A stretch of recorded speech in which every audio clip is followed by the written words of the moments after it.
How did Switzerland remain neutral during World War II? After the Nazis rose to power in Germany, uniting the world's Germanic peoples was one of its many goals. Switzerland was no exception. After all, roughly 65% of its people spoke German, while a small minority of German nationals resided in the country. Thus, for a long time, some in German leadership believed that Switzerland's fate would be similar to Austria's, subjects of Germany.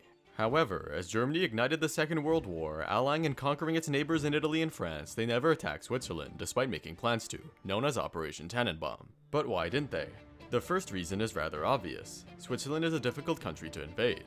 After Germany's military buildup and conquests, the Swiss government greatly increased military spending, ordering a general mobilization after the invasion of Poland and upping the conscription age to 60 after the fall of France. Swiss General Henri Guisan also developed a plan in case of a German invasion, known as the Réduit National. This involved retreating from flatlands and cities and holding the fortress Alps, incredibly strong natural defenses that would be difficult to overcome. The second reason is that Switzerland made many concessions, notably economic ones. Switzerland at this time was quite industrialized, producing and selling weapons to Germany during the war, its most notable client. Trade between the two states was incredibly important, as Switzerland imported half of its food and most of its fuel, exporting goods like machine tools, watches, electricity, and dairy products. The Swiss currency was also crucial for German trade with other neutral states. Germany sold the gold it pillaged from occupied countries to the Swiss National Bank, using Swiss francs or other currencies to purchase goods, notably tungsten and oil, from countries like Sweden, Portugal, and Spain. The Swiss government also made concessions regarding refugees. Not only were they aware of the decision to include a red J on Jewish people's German passports, but it's alleged that they even suggested it to facilitate the process at the German border. The Swiss even rejected up to 24,000 Jewish refugees over the course of the war.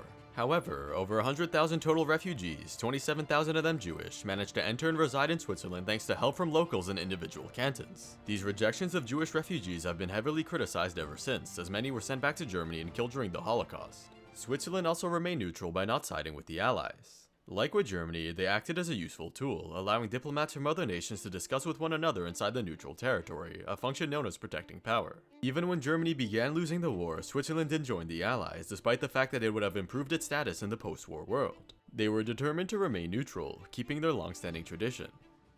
Overall, Switzerland remained neutral during World War II for two simple reasons. The Allies could not overpower the Swiss desire for neutrality, while the Germans considered that invading Switzerland would bring more trouble than it was worth. Hitler, who once called Switzerland a pimple on the face of Europe and considered it to have the most disgusting and miserable people and political system, ultimately left the country alone. The complications of attacking the proud Swiss people in harsh terrain, combined with the advantages of a convertible currency, trade, and concessions regarding refugees, provided just enough reasons to call off an invasion. After all, Hitler was crazy, but not so crazy as to attack his own banker.